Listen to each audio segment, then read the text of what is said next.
tous. Alors, avant de vous parler de la réalisation de cette page, je vais vous montrer. Je suis sous le choc. J'ai eu un accident dans mon carnet. En fait, je viens de comprendre ce qui s'est passé, donc je vous en fais part, comme ça, ça vous évitera d'avoir le même accident. Mais voilà, je suis dégoûtée, vous allez voir. J'ai sur cette page fait de l'embossage à chaud.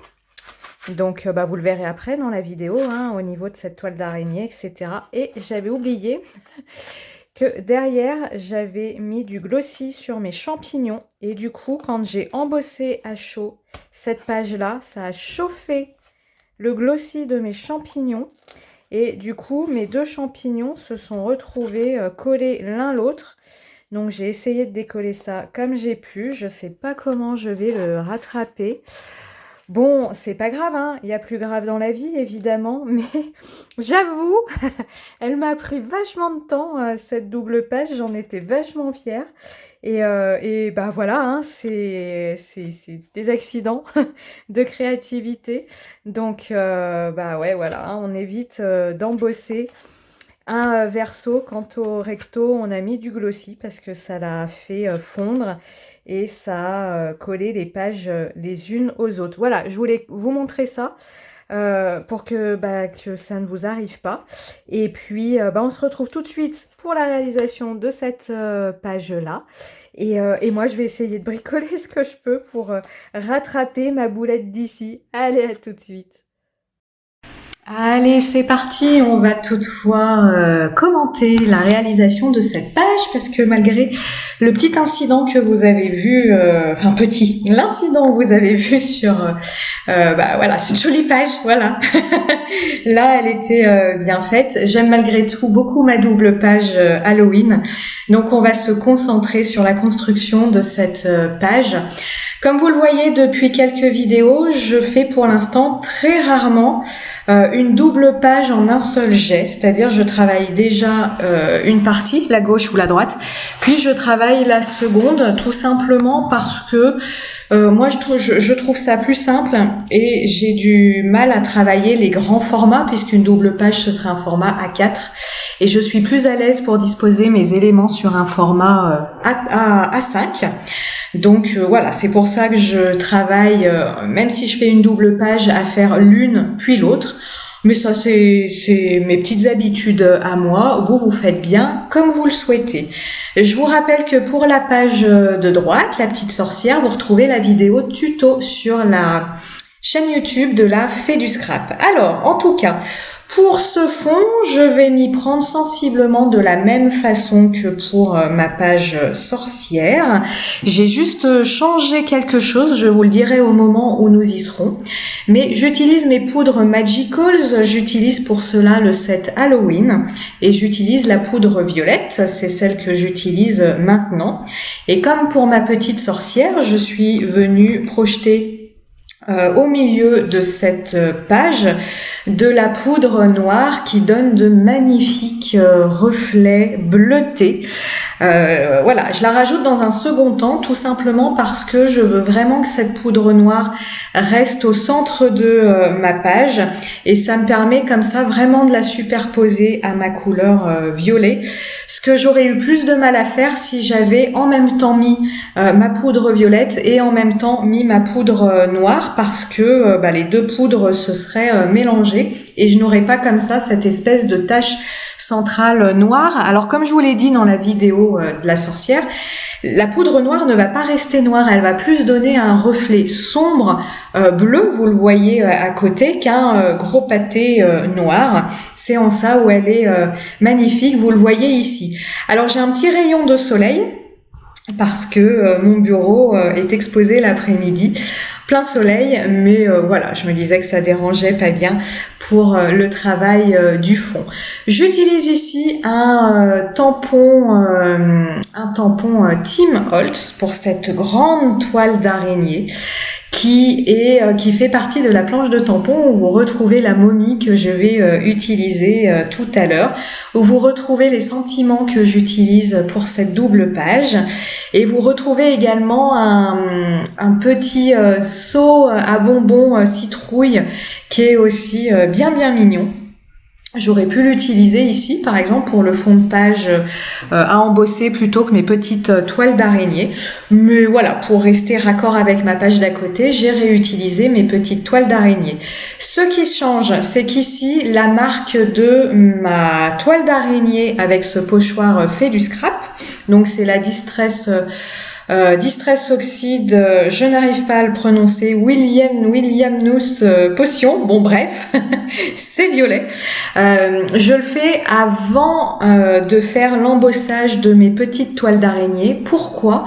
Parce que lorsque j'ai fait ma sorcière, j'ai fait l'inverse, j'ai déjà embossé mes petites toiles d'araignée, puis j'ai passé par-dessus ma Distress Oxide, et du coup en fait la Distress Oxide est venue teinter le noir de mes petites toiles d'araignée, et j'ai dû du coup repasser un petit j'en perds mes mots ce soir, dites donc, un petit sopalin humide sur mes toiles d'araignée, et le fait de faire ça a un petit peu atténué le marquage de mon pochoir toile d'araignée. Donc pour cette seconde partie, j'ai fait déjà le pochoir toile d'araignée, puis je suis venue faire l'embossage de mes petites toiles d'araignée. Donc je vous le redis, ces petites toiles d'araignée, elles sont issues d'une planche sur le thème d'Halloween de la fée du scrap, et ma poudre à embosser, c'est une poudre wow, c'est le black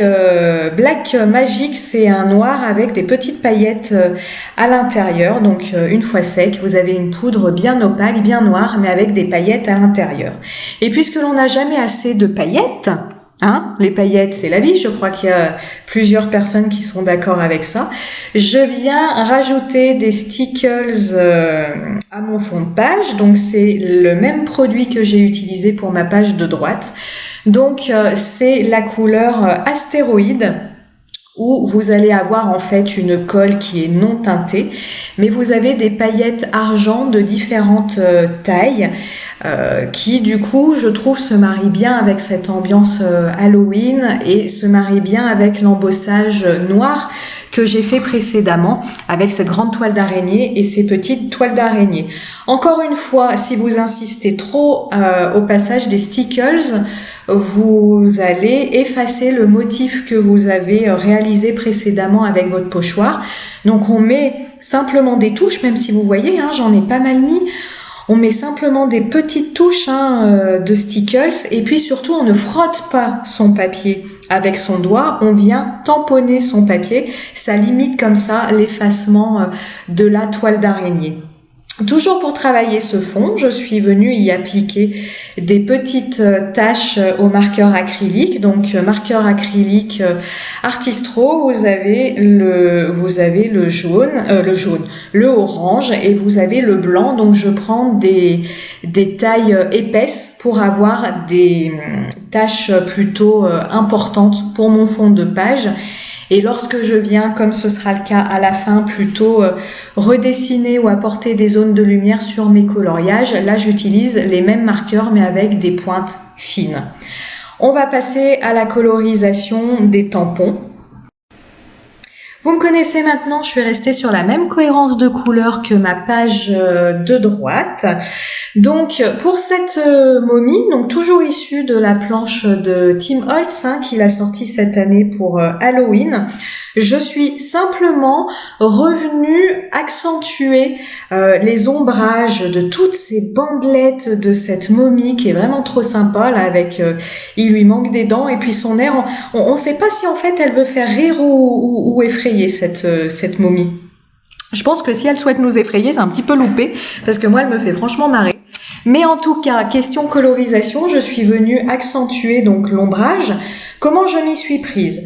J'utilise ici la couleur mauve de mes crayons de couleur Pablo, couleur que j'ai également utilisée pour ma sorcière. Et cette couleur mauve, je suis venue la repasser là où, au niveau des tampons, on a déjà des zones d'ombre de suggérer. Vous voyez, à certains endroits, vous avez des hachures noires. Ces hachures noires nous désignent les zones d'ombre que le dessinateur ou dessinatrice, je ne sais pas si c'est Tim Holtz qui dessine ces tampons, mais en tout cas que la personne qui a fait ces tampons vous les suggérez.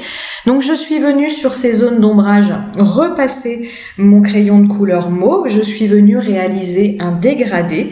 J'aurais pu m'arrêter là, mais je trouvais qu'il y avait un écart trop important entre ma couleur mauve et le blanc du papier. Donc, au niveau de ma couleur mauve, je suis venue continuer le dégradé avec un luminance, avec la couleur blanc rosé.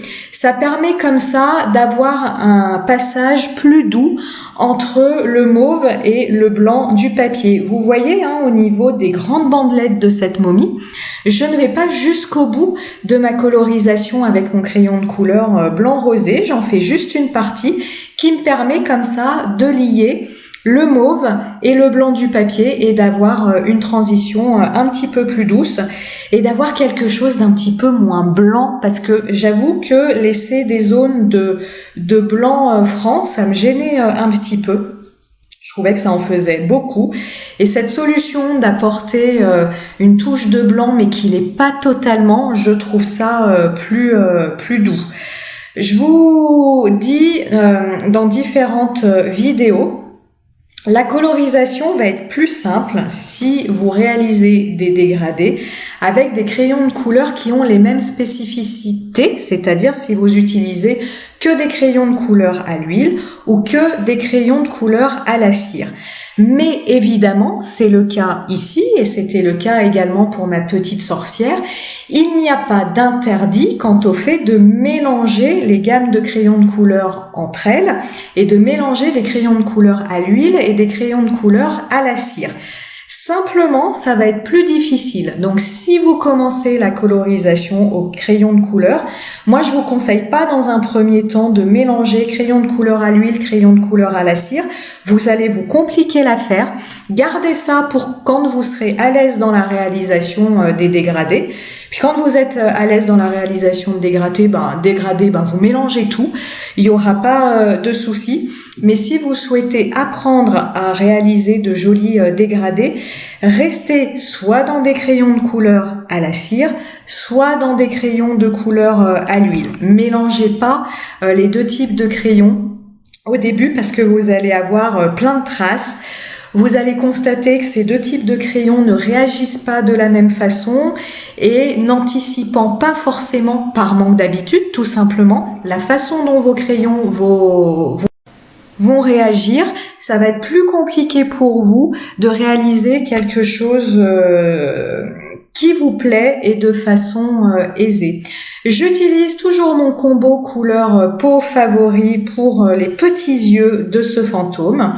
Et pour savoir où placer mes ombrages, je ne me suis pas tracassé la nénette, comme l'expression le signifie si bien. J'ai pris copie sur le packaging de Stampin' Bella, de ce fantôme, et je suis venue réaliser un dégradé de gris avec mes Pablo de chez Caran d'Ache. Donc vous le voyez, je me répète, mais je sais que quand on souhaite apprendre, il est toujours bon de se répéter. Ici, comme j'utilise des crayons de couleur à l'huile, je ne vais pas travailler en couche sur couche de la même façon qu'avec mes luminances, c'est-à-dire que je vais déjà apposer ma couleur la plus foncée pour définir ma zone d'ombre, et cette couleur plus foncée, je vais venir progressivement la dégrader avec une couleur gris un petit peu plus claire, et je vais finir mon dégradé avec ma couleur gris. J'ai pas les références là devant les yeux, mais je vous ai tout noté en descriptif de la vidéo. Mais je viens finir ce dégradé avec ma couleur gris la plus claire. Je n'hésite pas à revenir accentuer mes dégradés, c'est-à-dire à venir repasser une couche de gris foncé là où je souhaite ma couleur la plus foncée et à revenir passer une couche de gris le plus clair là où je souhaite ma couleur la plus claire, tout simplement. Je viens accentuer le drapé de mon fantôme en venant, comme j'ai fait pour ma petite sorcière à côté, je viens dessiner le pli du drap de mon fantôme avec mon crayon de couleur le plus foncé et je viens après réaliser un dégradé avec mon crayon de couleur le plus clair. Et vous voyez ici, je continue le pli du drapé de mon fantôme avec le crayon de couleur le plus clair, tout simplement parce que je ne voulais pas non plus surcharger ce fantôme en couleur grise. C'est-à-dire que si j'avais continué le pli de mon fantôme avec ma couleur gris foncé, il aurait fallu que je poursuive le dégradé plus au centre sur le ventre de mon fantôme, et ça je ne le souhaitais pas. Je souhaitais vraiment que la lumière vienne franchement du côté droit de mon fantôme, donc on ait vraiment une grande zone de blanc sur le côté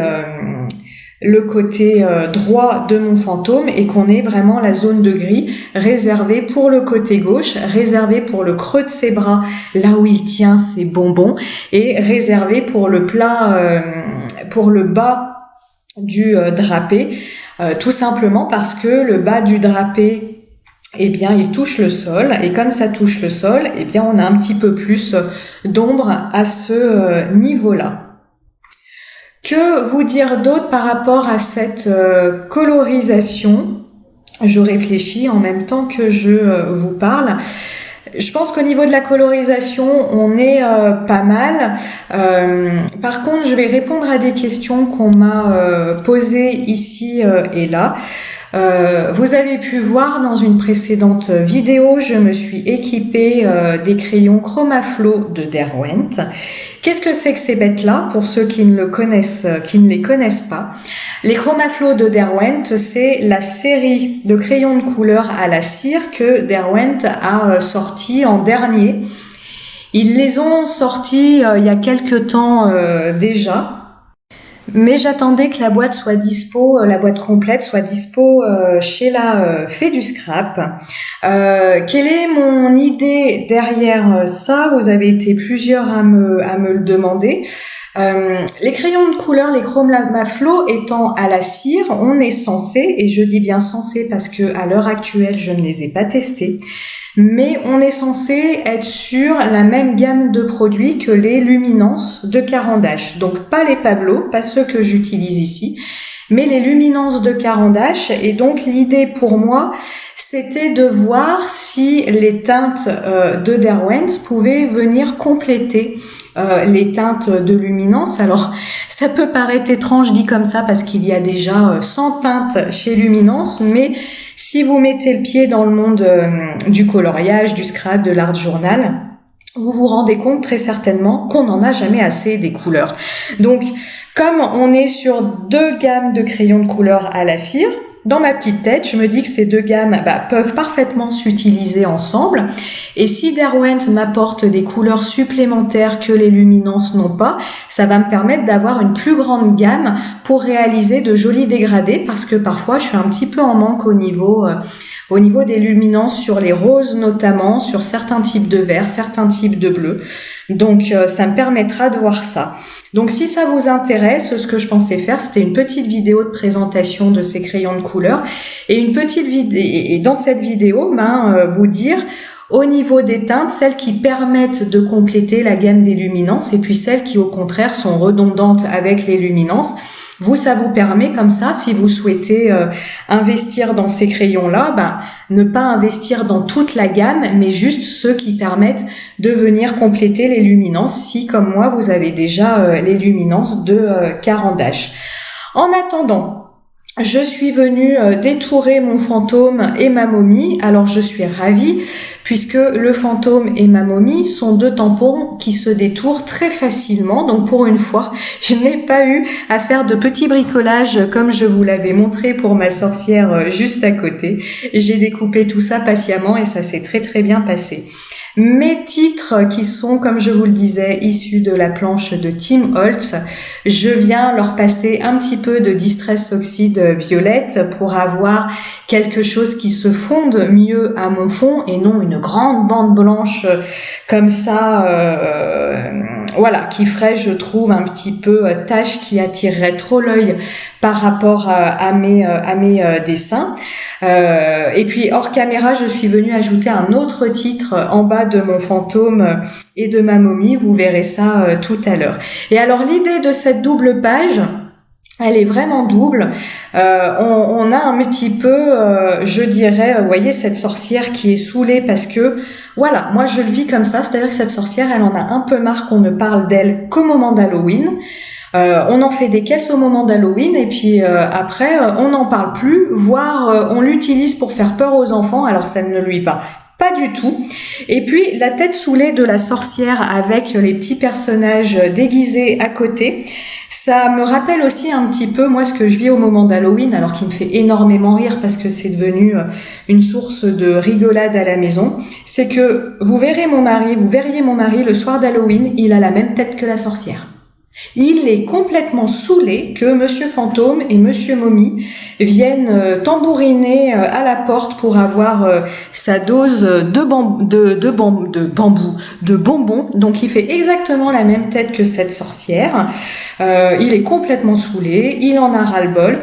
Et alors le truc qui le saoule définitivement, mais je n'ai pas pu le mettre sur cette page, je sais pas si ça vous arrive chez vous, mais chez nous, on a toujours quelques ados. Ça, c'était ma page d'art journal précédente, mais quelques ados qui passent qui ne sont pas du tout déguisés, rien du tout, voire même en mode un petit peu ado, je fais la gueule, et qui viennent faire du racket de bonbons, hein. C'est-à-dire, je suis pas déguisée, je t'adresse même pas la parole, je tends mon sac plastique et je veux ma dose de bonbons. Alors là, les yeux de mon mari se roulent dans tous les sens et l'air de la sorcière, on y est totalement.